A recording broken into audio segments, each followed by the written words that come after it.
এখন তোমাদেরকে চাউমিন করে দেখাবো কিভাবে আমি বানাচ্ছি। এদিকে ক্যাপসিকাম, গাজর, পেঁয়াজ, আলু সব কেটে রেখেছি গোট গোট করে, আর এদিকে মটরশুঁটি, লঙ্কা আর ধনেপাতা, এগুলো আর কি উপকরণ। এদিকে দেখো বয়েল করতে দিলাম, একটু ভাপ দিয়ে নেব, ঢেকে দিলাম। এদিকে তেলটা হয়ে গেছে, আমি এখন দেখো 3টে ডিম একসঙ্গে ঢেলে দিচ্ছি।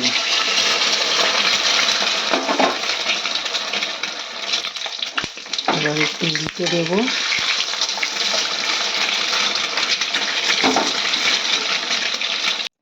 এই যে ডিমের অমলেটটা ভেজে তুলে রেখে দিলাম। এবারে এই তেলের মধ্যে আর একটু তেল লাগবে, তাই তেলটা দিচ্ছি। এবারে একটু কালো জিরে দেব। এবারে এটা ঢেলে দেব। ভালো করে নাড়াচাড়া করে একটু লবণ দেবো। এবারে এর মধ্যে লবণ দিচ্ছি, আর একটু লাগবে।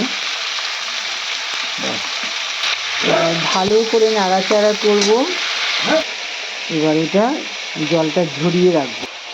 জলটা ঝারিয়ে দিলাম, এই সাজির মধ্যে করে জলটা ভালো হয়, জলটা ঝরে যায়। এবারে এর মধ্যে মটরশুঁটি আর লঙ্কা কুচিটাও দিয়ে দিলাম। এর মধ্যে কোনো রকম হলুদ ইউজ করব না। এর মধ্যে আলু, গাজর, পেঁয়াজ, ক্যাপসিকাম আর ফুলকপি দিয়েছি, আর মটরশুঁটি। এবারে এর মধ্যে একটু গোলমরিচ থেতো করে দিয়ে দিচ্ছি। দেখো, গোলমরিচ খাওয়া খুব উপকার শীতকালে। একদম ভাজা কমপ্লিট হয়ে গেছে। এখন চাউমিনটা এর মধ্যে ঢেলে দেবো, তোমরা দেখতে থাকো।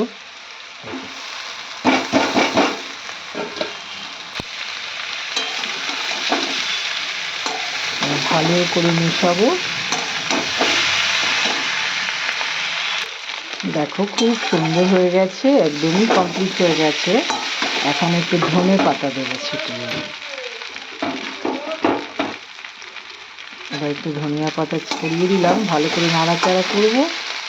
আর কমপ্লিট হয়ে গেছে। আমি তো এইভাবে রান্না করি, তোমরা কীভাবে করো তোমরা লিখে বলবে। একদম সহজ পদ্ধতিতে রান্না করলাম, তোমাদের সামনেই দেখালাম। এবার একটু বাদাম ছড়িয়ে দিলাম, ভাজা বাদাম ছিল, এগুলো ভাজা বাদামই আনা। আর এবারে দেব ডিমের অমলেট।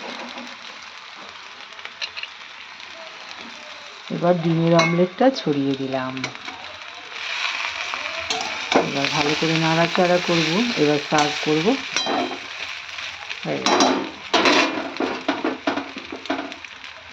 এভাবে আমি রান্না করি।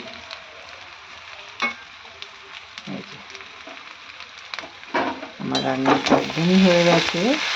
ঠিক আছে, ডিম টিম সব দিয়ে দিলাম। এখন সার্ভ করলাম।